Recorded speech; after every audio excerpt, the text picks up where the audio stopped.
Atari has struggled as of late, but at least they still have control of the cash cow that is Dragon Ball Z.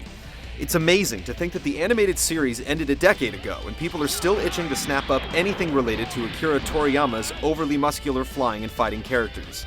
These Budokai games have become a yearly phenomenon, and much like yearly updates to any game, each subsequent sequel brings less and less new content to the table.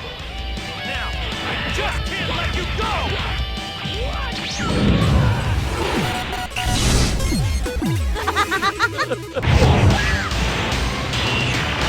The story mode in Tenkaichi 3 follows the three Dragon Ball sagas, the original, Dragon Ball Z, and Dragon Ball GT. Following the fortunes of Gohan, Goku, Goten, Piccolo, Trunks, the list just goes on, and considering how long and convoluted Dragon Ball plots tend to be, there's no hope of describing the entire story briefly. Fans shouldn't get overly excited though. This isn't a blow-by-blow retelling of every DBZ story. Rather, you get to take part in a lot of the major battles that took place throughout the different series. And the map screen in the previous game is gone, so navigating the whole story mode has become much more streamlined in Tenkaichi 3. What's that? Ridiculous!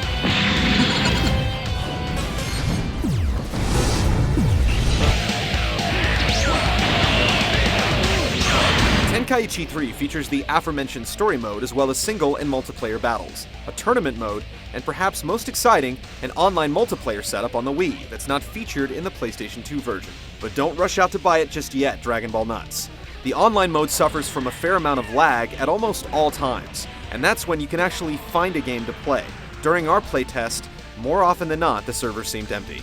Even after the fusion and everything! That leaves multiplayer restricted mostly to a single screen affair, which means the view has to be split. And since this is a free-roaming fighter, losing any of your peripheral vision makes gameplay a tad frustrating.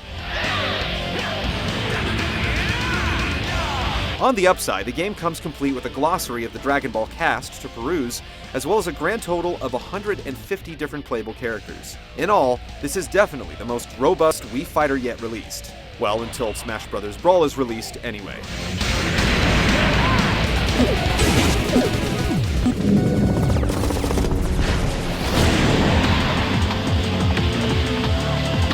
Enjoyment of this game will depend entirely on what players are looking for.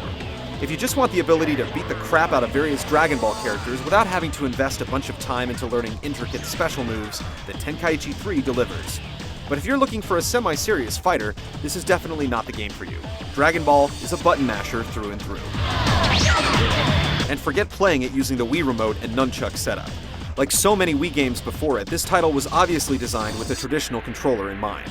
And though Spike's done an admirable job of mapping moves to the Wii Remote, requiring players to mimic the movements of their on-screen avatars, the game is usually too slow to recognize what you're trying to do, for any of it to be very functional.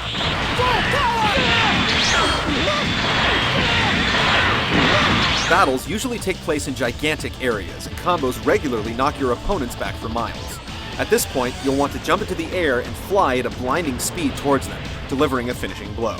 It's all very visceral and very Dragon Ball. Even though the fighting system is about as shallow as it gets, the game really delivers the feel of the series. And to fans, that's what's most important. If you don't give up your evil ways, I'll be here to stop you!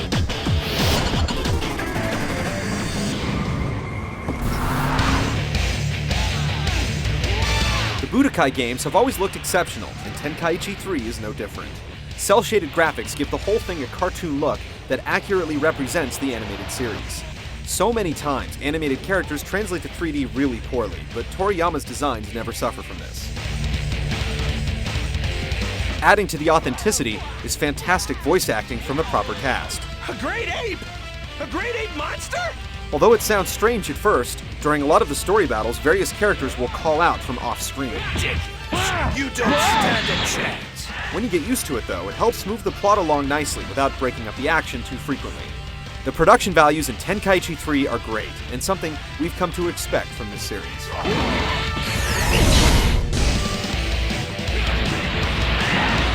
Dragon Ball Z Budokai Tenkaichi 3 is candy, and it feels like the developers know it. This isn't a deep fighting game, and it isn't meant to be. It's fan service at its most basic level. And while the Wii controls are a fun diversion at first, the inclusion of classic and GameCube controller support makes the game at least playable, if not spectacular.